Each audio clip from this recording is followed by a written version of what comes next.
Selamat datang di channel gue Trimobat. Kali ini bahasannya adalah tentang review Toyota Great Corolla Automatic tahun 1995 mobilnya gitu.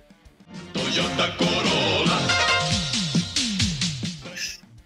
Dan mungkin gue bakal banyak sambat di sini. Jadi editornya bekerja sama semuanya di sensor biar gue gak kena demonetasi sih. Intinya itu aja sih. Gitu. Toyota Great Corolla tahun 1995 merupakan produk dari Toyota untuk kelas sedan menengah menggiling mesin dengan jenis 4 AFE 4 speed dengan power sekitar 110 hingga 115 brake horsepower. Untuk fuel consumption sendiri, Toyota Great Corolla Automatic memiliki fuel consumption dalam kota itu 8 hingga 10 km per liter, jadi cukup boros, tapi luar kotanya 22 hingga 24 km per liter. Dan karena nggak ada MID, hitungannya semuanya full to full.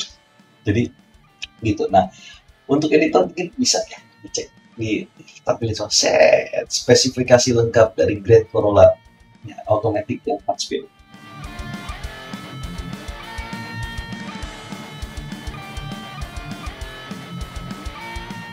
Kita bahas kelebihannya dulu nih.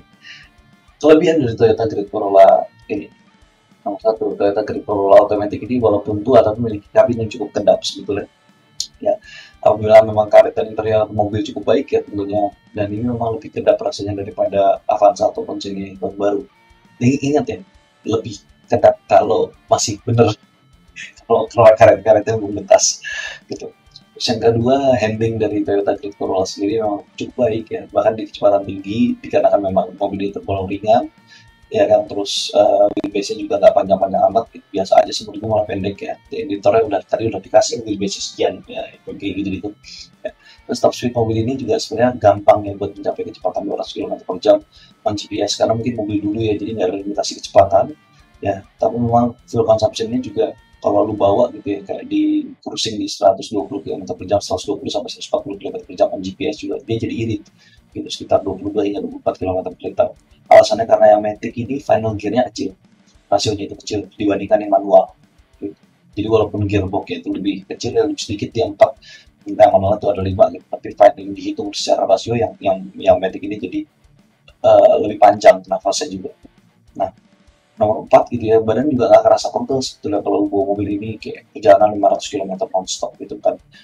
Ya hitungannya kayak lu berhenti cuma buat isi bensin doang, itu pun kalau habis karena tangkinya sekitar 45 liter gitu, jadi lumayan gitu. Itu ya 500 kilo itu paling habis setengah tangki sih gitu. Nah, sekarang nih ya, udah 3 menit kasih kelebihan, waktunya sambat ya. Kekurangan dari box Corolla Great Automatic tahun 1995, dan tolong editornya dia edit tit gitu ya. Dan ini kan bakal banyak tit ya gitu ya. Pertama, akselerasi 0 sampai 100 ya. Kalau lu hoki lu bisa dapat dalam waktu 15 detik. Dengan catatan tracknya turunan. Jadi akselerasinya untuk yang manual, akselerasinya ya, itu masih oke. Tapi yang Matic itu luar biasa lemot.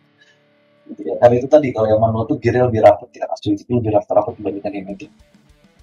Terus yang kedua, fuel consumption dalam kota juga boros ya, karena giginya ompong cuma 4 gitu. Mobil tuh kayak maunya tuh gigi 1, gigi 2, gigi 1, gigi 2, gigi 1, cara buat masuk gigi 3 buat traffic dalam kota, dan jangan ngarep masuk 4 kalau buat jalan macet-macetan kayak gini.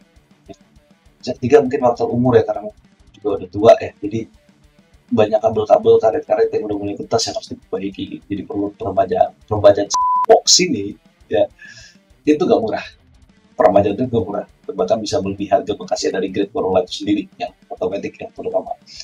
Tetap posisi gearbox Matic ini merupakan komponen yang paling rendah dari Toyota Great Corolla, sehingga akan sangat rawan terkena benturan ya pada jalan jelek atau rata-rata dan lain sebagainya. Dan reparasi Matic ini mahal. Lu bukan ya, gimana ya, gue udah ngalamin gitu reparasinya tuh, aduh buset dah.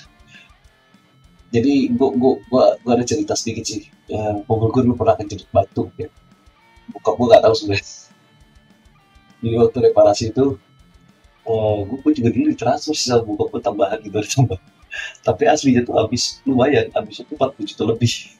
Jadi ada nota-nota yang gak gue kasih gitu. Karena oh itu habisnya banyak banget itu, beneran habis parah itu. nangis gue rasanya. Ya, jadi untuk reparasi metik yang kena benturan itu harganya bisa 80 hingga 100% dari mobilnya sendiri, dari harga Grand Corolla sendiri yang bekas, ya kan. Terus kalau misalnya lu bilang ya udah sih ganti copotan aja yang murah ya, copotannya itu kan ya harganya cuma 5 sampai 7 juta. Yang jadi masalah pertama, yang nyari unitnya susah karena ada mesin 4 AGE dan 4 AFE ya. Metiknya sama kodenya tapi beda beda di ada kabel, gue lupa kalau nggak kabel apa gitu ya, body valve. Jadi yang satunya ada tiga, yang satu yang 4 AFE itu ada satu, kecuali lu pakai Matic Grand Corolla GT ya, itu kode mungkin 4 AGE, tapi itu sama persis gitu sama Grand Corolla yang biasa ya. Jadi ada serinya Grand Corolla GT, dan itu mobil yang lebih langka daripada Ninja 300, sorry, daripada Ninja 400 yang FP se-Indonesia. Bukan Ninja 300, Ninja 400 ya, itu lebih langka daripada Ninja 400 ya. Dan Matic copotan juga kalau bisa lu dapet performanya belum cukup bagus gitu. Kayak gue pernah beli ya Matic copotan dan dia maunya shifting di 2500 sampai 3000 rpm. Itu nggak normal beneran. Waktu gue pertama kali ngedot terus kemudian ada repair segala macam yang kayak gitu-gitu, uh, harusnya Matic Corolla tuh bisa shifting di RPM low gitu, kayak 1200, 1300 dia udah mau shifting selama memang kaki lu nggak becek. Dia kan ada dua tuh kabel, yang yang satunya itu kabel buat kickdown. Selama memang lu nggak kickdown, dia langsung shifting, dan itu halus halus banget, harusnya halus, tapi parasinya mahal banget gitu, benar mahal. Jadi nah, itu nomor 5 ya, spare part OEM dari Toyota Grand Corolla. Toyota Grand Corolla ini yang bilang murah tuh tolong ya, tolong dilihat yang bagi mereka murah tuh apa, spare part OEM atau ORI atau spare part KW. Kalau KW gue percaya murah gitu, tapi begitu gue aja, gue berusaha untuk tidak sempat biar gue nggak kena demonetasi. Nomor 6, apabila menggunakan spare part yang counterfeit, nah tadi ya, reliability-nya juga nggak akan terlalu tinggi ya kan. Bahkan menggunakan spare part OEM sekalipun ya kadang masih ada risiko gitu. Kayak contoh, Delco masih bisa kebakar. Kenapa Delco-nya bisa kebakar? Karena ada kondensernya, dan kondensernya itu rata-rata produksinya produksi tahun tua walaupun OEM. Nah, jadi cairan Elco-nya itu yang dalam kondenser itu rawan, udah nggak layak, entah berkurang, tak muap, tak malah udah jadi gel, tak bukan ketik gitu. Nah, memang itu hal sepele gitu, karena lu bisa menggantinya dengan Elco OEM punya kijang. Cuma jadinya posisi kondensernya jadi di luar atau di dalam Delco-nya lagi, kayak gitu sih. Ya, nomor 7 ya, selanjutnya circuit breaker sedan ya, itu nggak didesain untuk menahan benturan yang keras dan lain sebagainya. Jadi walaupun lebih kuat daripada circuit breaker Civic ya, nggak lebih jarang bermasalah daripada Civic, tapi ya tetap aja kayak contoh ya rack steer, stopper, suspension ya kan, lower arm, busing-busing juga dia lebih rawan rusak gitu, dibandingkan mobil MPV atau SUV gitu. Tapi ya itu wayangnya sedan sih sebenarnya. Terus nomor 8 mungkin bukan kekurangan nih bagi sebagian orang, tapi buat gue pribadi ini kekurangan ya, soket ya, soket starter. Gue gak tau namanya soket itu apa, pokoknya jadi dia tuh ada kabel, dia tuh buat starter, kerotak starter, udah ada pinnya gitu kan ya. Gue nyebutnya soket, dia tuh bisa sendiri, bisa lepas sendiri ya. Gue gak bisa teriak-teriak, karena kalau gue teriak-teriak suaranya gak kepick up. Itu di alat recording gue udah tulisan itu udah kuning gitu, tadi sempat merah tuh ya. Jadi editor mohon bersabar ya. Jadi soket itu bisa lepas sendiri ya, dan karena mobil mengalami goncangan ya, kayak cuman jeduk-jeduk gitu kan. Nah, hal ini sebenarnya karena mobilnya udah tua ya, posisi mobil udah tua ya kan, dan katakanlah kayak posisinya itu dia di belakang mesin, katakanlah memang posisinya itu di belakang mesin, di mesin utama, terus dia soketnya di belakang gitu. Mesin kok panas ya, nah itu kan metal, ujungnya mau muai. Jadi bayangin kalau lu habis bawa mobil itu 200-300 km, 500 km gitu kan non-stop, terus itu kan panas ya, terus tiba-tiba kena guncangan, curug gitu kan. Nah itu kan udah mau muai gitu, jadi posisinya dia udah nggak ngikat, jadi udah goyang-goyang, apa sih, udah goncangan, lepas gitu. Jadi cuman gara-gara soket ya yang nggak nyambung gitu. Ya gue gak bisa ngapa-ngapain, tangan gue gede gitu, tangan nggak gede banget, cuma maksudnya nggak bisa nyempil ke dalam gitu kan. Ya udah gitu, kalau gue mau masak harus nunggu mesinnya dingin dulu, dan udah mesin dingin tuh tangan gue nggak bisa masuk sono gitu, beneran tangan gue gak bisa masuk sono gitu. Jadi Toyota tolong disentuh gitu kan. Gue pernah ke bengkel ya, waktu itu mobil gue paksa, jadi gua apa namanya, gue paksa, gue pantekin di situ aja, gue starter mobil nyala normal, gue bawa ke bengkel.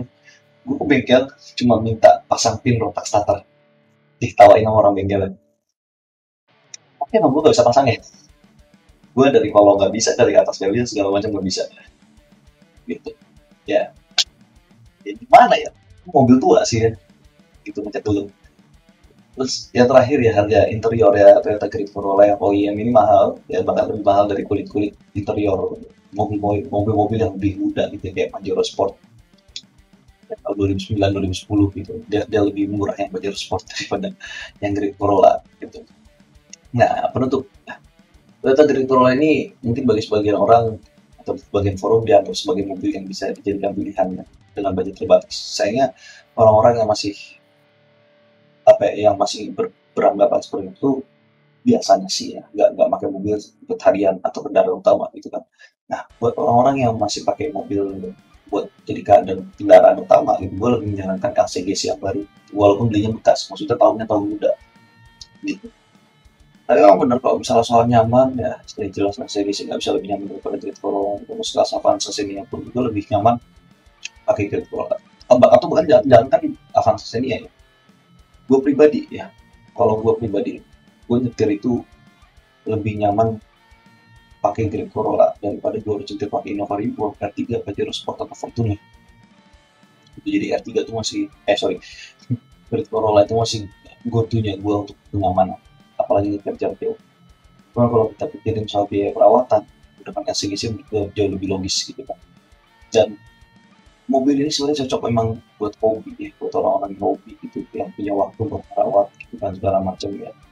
Atau mungkin orang-orang yang ya cuma 1 minggu doang keluar gitu, atau cuma buat mudik aja gitu kan.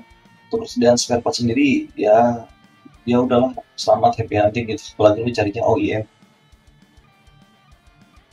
Ya ada sih, tapi nggak segampang itu sih nyarinya gitu, lu masih harus pindah-pindah bengkel gitu kan. Terus opsi lain yang memang dalam Toyota Grand Corolla ya, kalau lu mau Grand Corolla, lu harusnya beli yang manual, saran gue sih itu. Jadi lu gak terlalu pusing sama yang kayak gitu. Nah, cuman kalau yang Matic kan kayak apa, yang Matic ini dia nggak ada penyakit overheat segitu gitu, karena atau kayak gas aktivitas itu nggak ada. Kenapa? Karena kipas radiator Grand Corolla yang manual itu lebih kecil daripada Grand Corolla yang Matic. Jadi yang Matic ini lebih resisten terhadap overheat gitu. Sekian dari gua, Green Mombat out.